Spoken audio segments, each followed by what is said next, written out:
The recognition of the Taliban government of Afghanistan depends on the international community. Ambassador of Pakistan to Kabul Mansoor Ahmad Khan told Saturday. The envoy said, I think that as far as the recognition is concerned, it is a matter of when the neighbors of Afghanistan come together onto a consultative process, when there is harmony in the region and international community about an approach on the way forward about recognition. In order to stop the instability in Afghanistan that has been going on for over 45 years, collective efforts of Afghan and regional political actors as well as of the international community are needed in combination with a dialogue between political forces within Afghanistan. According to the envoy, without such dialogue, it is impossible to achieve a sustainable peace and governance and political framework which is inclusive, which ensure human rights, including rights of women and women's access to workplace and colleges, universities, and for education opportunities.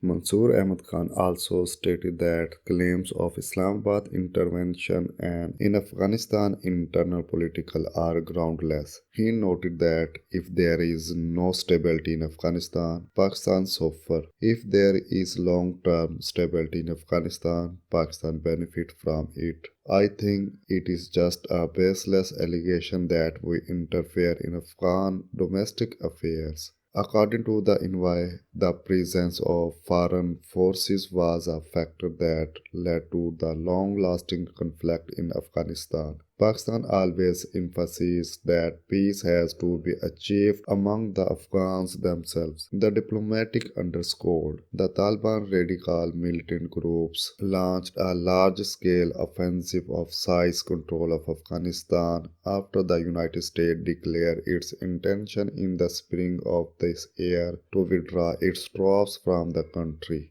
On 15 August, the Taliban entered Kabul without encountering any resistance while Afghan President Ashraf Ghani stepped down and fled the country. The Taliban declared on September 6 that they had established control of the entire Afghan territory, and on 7 September they announced an interim government in Afghanistan that has not been recognized by any country so far.